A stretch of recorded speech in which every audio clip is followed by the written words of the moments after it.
Dragoon Mountains, death never gives a sound. It arrives when the wind suddenly stops blowing, and the falcons in the canyon fall silent. Taza froze. His leather boots made no sound on the barren sand, but his eyes were fixed on the stone marker. The stone pillar had been overturned, a symbol of the Apache's disgrace. The exile no longer held security. His bloody past had finally caught up with him. From the dry bushes behind Taza, a cold rifle barrel slowly emerged, aimed precisely between his shoulder blades. A dry click echoed. The trigger was pulled. Standing behind the barrel was Nora. Red dust clung to her tattered dress, but her eyes were as sharp as blades. She was the sole surviving witness to the night her family's transit station was massacred. From her pocket protruded the fold of a blood-stained piece of paper, the only original map proving ownership of the mountain trade route, the very thing the imposters were scourging the desert for. She was pointing her gun at the man the town insisted on calling a devil, an Apache scout facing execution. Taza slowly turned his head, his hands still bare. He saw the blood-stained map, then looked directly into the woman's eyes, which tried to conceal her exhaustion. The one holding the power of life and death was the one on the verge of collapse. The one bearing the name of a devil stood still, calmly facing the barrel of a gun. Suddenly, the barking of hunting dogs shattered the silence of the dry valley. The pounding of horses' hooves echoed from the cliffs. The henchmen had smelled blood. All escape routes were blocked. Nora tightened her grip on the trigger. Pulling the trigger would settle the blood debt, but the blast would summon the hunting dogs to finish her off. Lowering the gun would mean gambling her life and her family's last remaining inheritance on a condemned man. A dog's howl rose from the hilltop right next to the cliff. Taza slowly retreated into the shadows of the dry stream bed, his silent gaze fixed on her, awaiting a decision from which there was no turning back. Nora's gun barrel trembled, not from fear, but from the weight of a cruel choice. The hunting dogs were growling on the cliffs above. A single shot now would be a death sentence for both of them.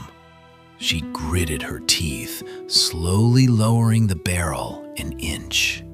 An inch of concession choked pride. Taza didn't blink. He understood the language of despair. Without a word, he turned his back, disappearing like a ghost into the narrow crevice of the dry stream bed. Nora followed, biting her lip to suppress her gasps, one hand still clutching the blood-stained map to her chest. Thorns tore at her bare skin, but she dared not make a sound. The space narrowed in a shallow cave. The darkness was thick with the smell of dry clay and the characteristic sweat of the boundary between life and death. For the first time, they were forced into the same confined space. Nora's weapon advantage was completely neutralized. Taza could have taken her life in an instant. But he just stood there, silent, his gaze fixed on the mouth of the cave.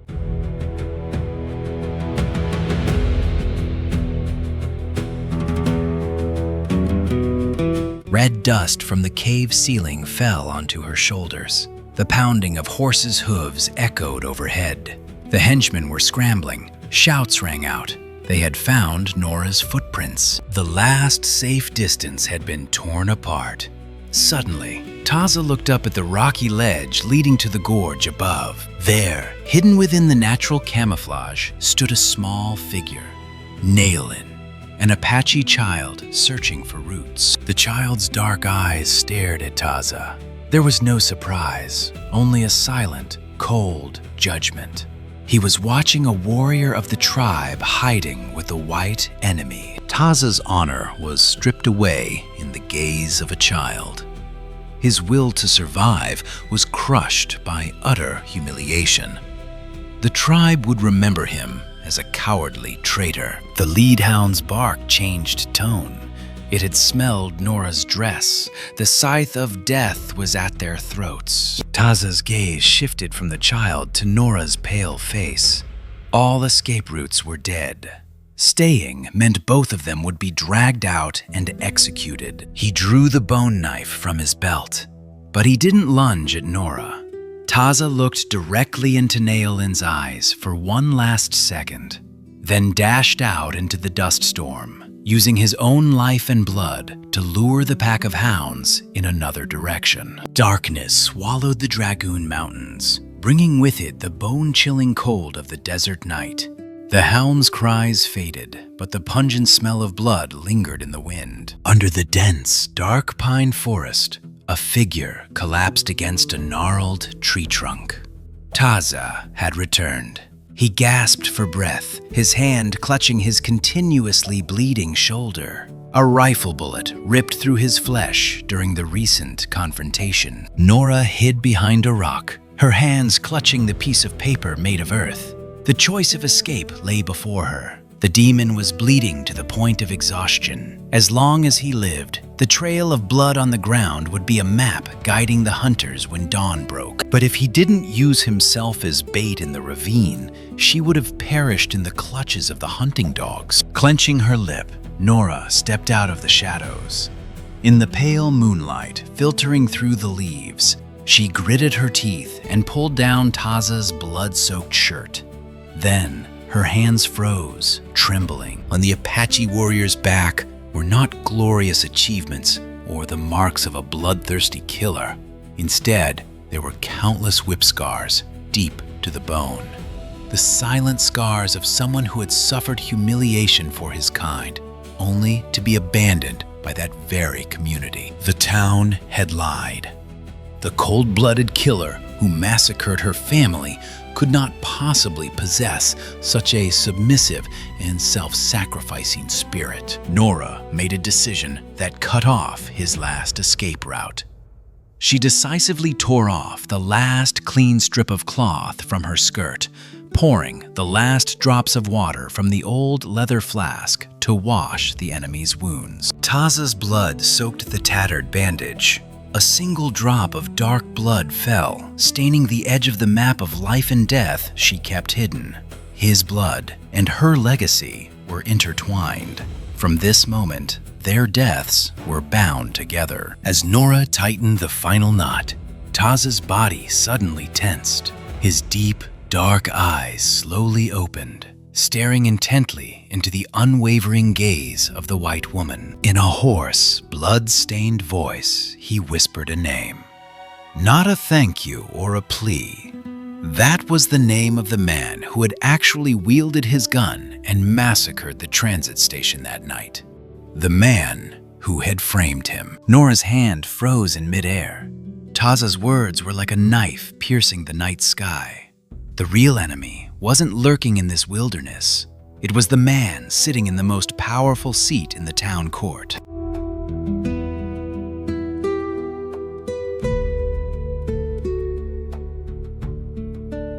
The dawn over the Dragoon Mountains offered no warmth, only a devastating tragedy. From the barren hilltop overlooking the valley, a thick column of black smoke billowed, tearing through the gray sky. The bounty hunters had failed to find Taza during the night. To force him out, they had set fire to the Apache's temporary encampment by the stream. The last hunting ground of the winter was engulfed in flames. Taza stood tall on the rocky outcrop, his silhouette silhouetted against the crimson sky. Not a scream, not a tear, but his silence was heavier and more agonizing than any lament. He was witnessing his people lose their land, abandoning their meager harvest, all because of his existence. The distant sound of gunfire echoed in a deafening barrage. In the valley below, tiny black dots hurriedly gathered the debris. Women, the elderly, and even children silently evacuated toward the northern mountain range. No one looked back. Not a single warrior lingered to search for Taza. This turning away wasn't out of hatred, but of the cruel survival instinct of the Wild West. Taza's presence was now the seed of destruction. The tribe had officially severed his soul from its ancestral bloodline. Nora stood a few steps away from him, her hand unconsciously tightening its grip on the blood-stained map. Taza's choice last night had saved her life, but the price was eternal exile from her own people. The truth about the villain had been revealed, but a piece of paper could not buy back a hunting ground reduced to ashes. Taza stood at the final crossroads. He could flee straight north, hide deep in the snowstorm and ensure the tribe's eternal peace.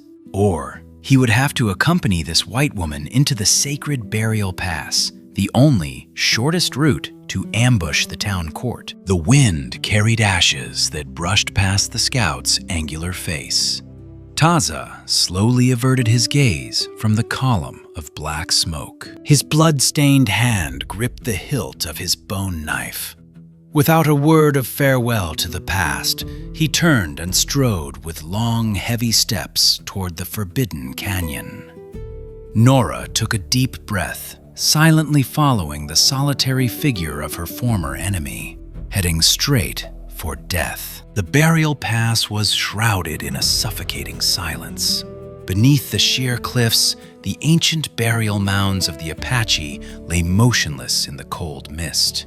This was the sacred land of their ancestors, the final resting place of their proudest warriors. But for a man condemned to exile like Taza, setting foot on this land was a blasphemous crime. And if a single drop of blood were to fall here, his soul would be forever cursed, rejected from the afterlife. A savage, wind-splitting shrapnel cut through the silence. A sharp rifle bullet ripped through the boulder near Nora's temple, sending jagged fragments into her cheek, drawing blood. The imposter had planted a sniper waiting for them at the bottleneck of the canyon. His rifle was pointed directly at Nora's chest, blocking their only escape route. From behind the mountain range, the howling of the hunting dogs echoed again. They were closing in. There was no turning back. No hiding place. Taza paused before a sacrificial stone altar. If he retreated, he would preserve the last vestiges of purity for his soul. But Nora and the map of condemnation would be buried forever. The promise of justice would perish here. Caught between the honor of death and the survival of the living, Taza made a cruel choice. Without a scream, the scout sprang to his feet. He lunged across the sacred stone platform, using his body to shield himself from the bullets and close the distance. A gunshot ripped through his shirt, leaving another bloody gash in his side.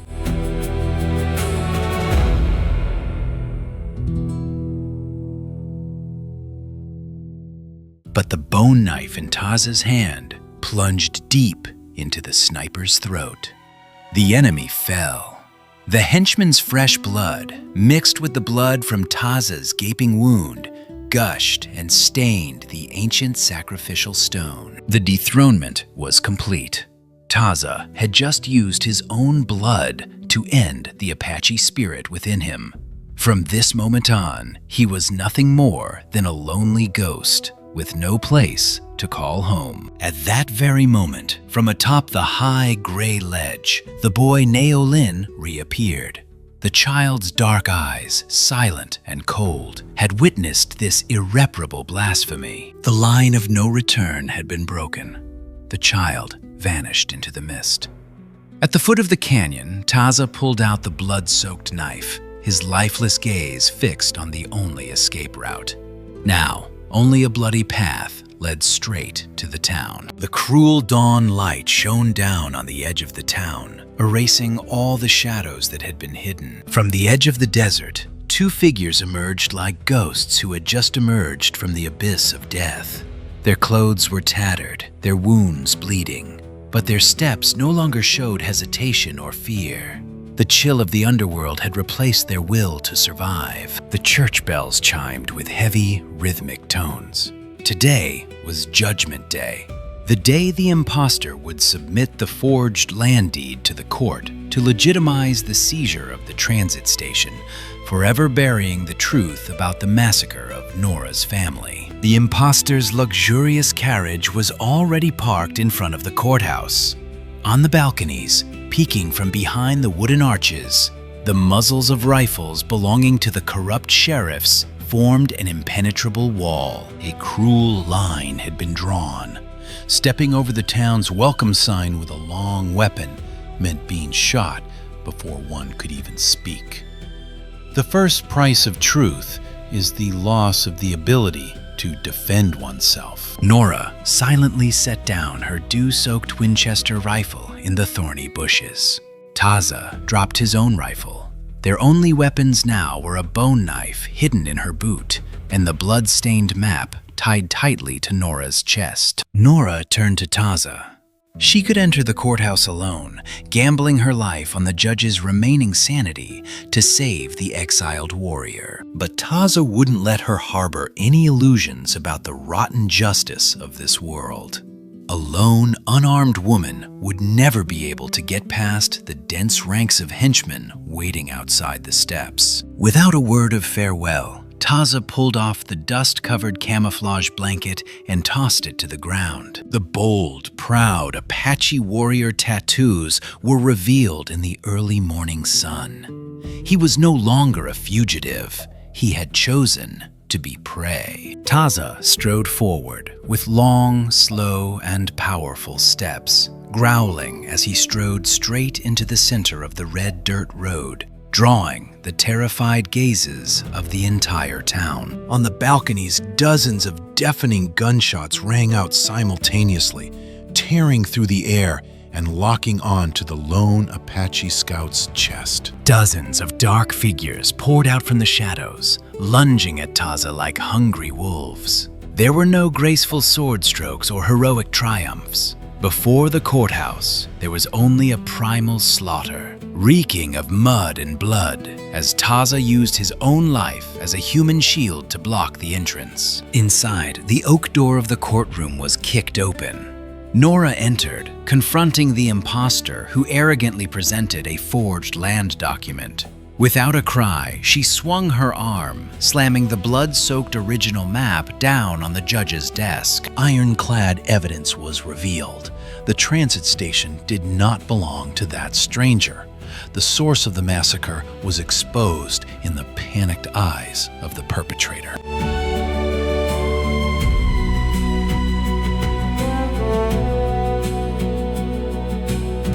But justice never comes without a heavy price.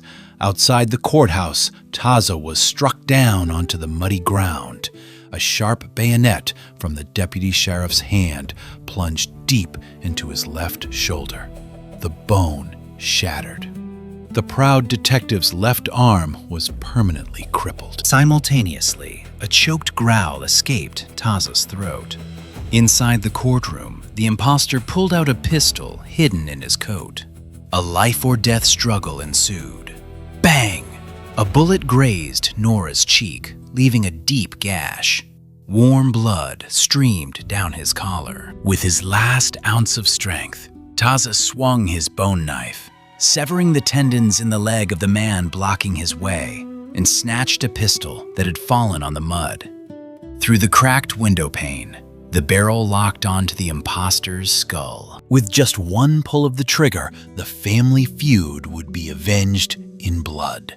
He would personally end the man who had sent him to exile. But if he fired, Nora would become an accomplice to an Apache killer. Her blood-stained map would once again become worthless in the eyes of the prejudiced crowd. Amidst the raging flames of hatred and the desperate struggle for the survival of the woman who held the evidence, Taza bit his lip. The gun barrel slowly rose. He wasn't aiming at his enemy. He was aiming straight at the town hall's alarm bell tower. A deafening bang echoed. The chain snapped. The massive iron bell crashed down onto the wooden eaves, creating a deafening tremor. Hundreds of doors in the town burst open simultaneously. Civilians rushed into the streets, and through the shattered courtroom window, the entire town witnessed an undeniable scene. The imposter frantically pressing the smoking barrel of his gun to the temple of the woman of land ownership. The town's main street now reeked of acrid gunpowder in a thick red dust reeking of blood. The midday sun offered no glory. It only exposed the brutality of a rotten victory. The imposter was disarmed and handcuffed after the entire town witnessed his despicable act. The blood-stained map on the judge's table was finally acknowledged. The transit station was returned to its rightful place, belonging to the surviving family. But justice cannot bring the dead back to life. Outside, on the wooden steps, Taza slumped against the edge of the shallow water trough. His left arm hung limply, its tendons permanently severed. Each dry, weary breath was accompanied by frothy blood oozing from the corner of his mouth. A crowd surrounded him. No more pointed guns, but instead a wall of chilling silence. Their gazes upon Taza were not one of gratitude for exposing the truth, but of disgust and apprehension at a wild beast caught in a trap. The truth might clear a wrongful conviction, but it could never erase decades of deeply ingrained prejudice in the West.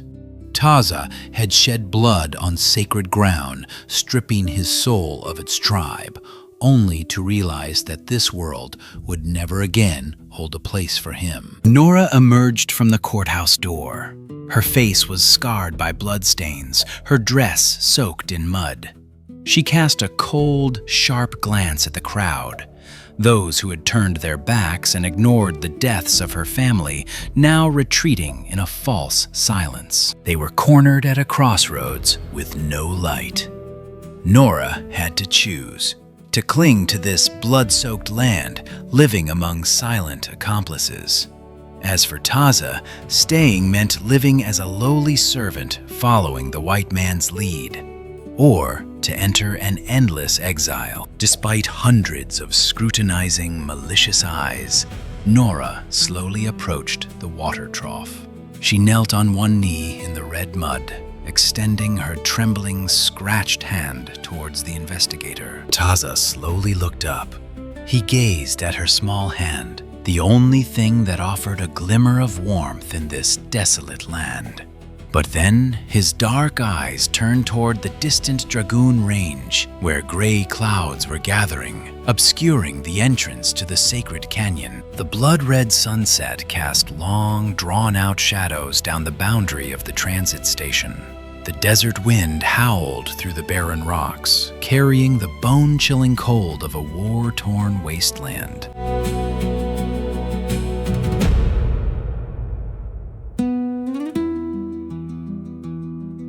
On the surface, everything seemed to have returned to order. The land deed had been returned. The enemy had paid the price. But the atmosphere was thick with a devastating, irreparable loss. Nora stood motionless, her mud-stained skirt fluttering in the wind. A few steps away, Taza, with his intact right arm, was meticulously picking up gray pebbles. He wasn't arranging them into a grave. With a silent solemnity, he was erecting a small stone pillar, a symbol of the Apache's perpetual confiscation and exile. But Taza didn't place it in the wasteland. He personally placed the last boulder at the boundary of Nora's farm.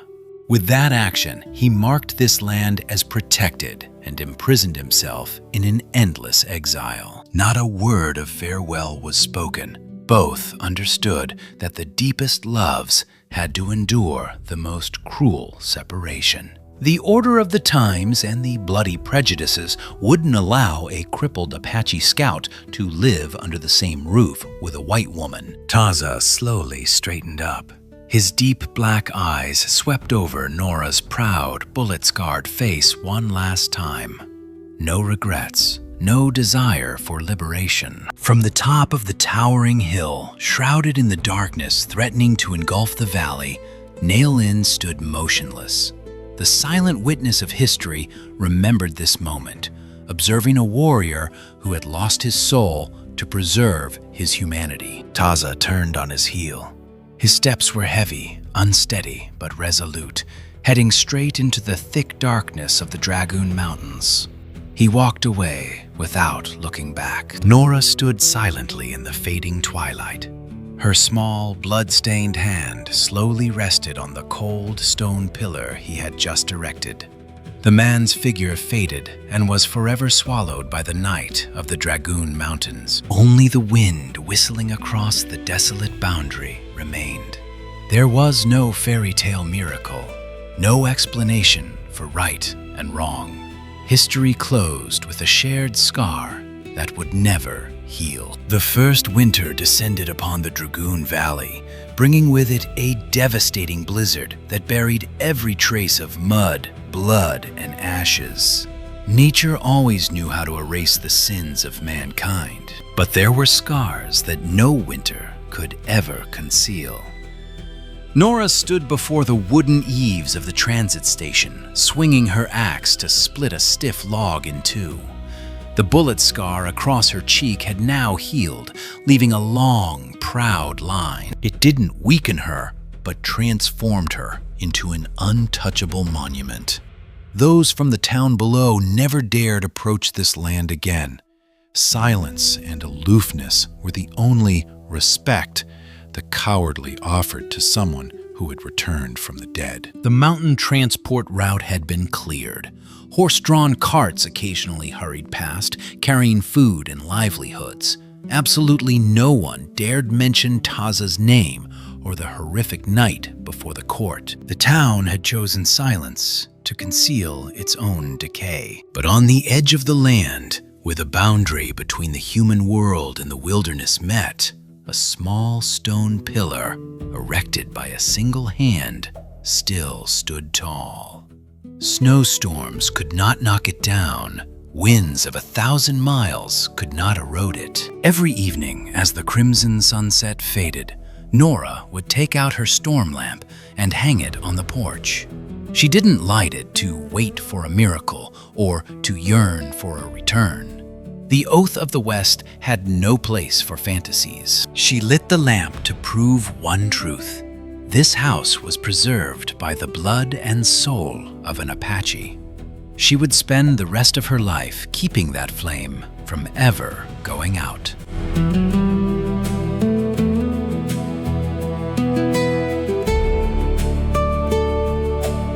High above the snow-covered peaks of the Dragoon Mountains, a small figure, clad in animal skins, stood huddled behind a rock. Naolin. The child's eyes stared at the solitary speck of light in the valley below. He neither wept nor complained. The silent child imprinted that image on his soul, carrying the memory of an exiled warrior, but one who would never be forgotten. An eagle's shriek ripped through the gray sky. The wilderness had reclaimed what belonged to it. History officially closed. Every scar on the wilderness holds an unforgettable story. Thank you for staying until the end of this arduous journey. If the silence and resilience of the West resonate with you, please leave a like and subscribe to keep the flame burning for future stories.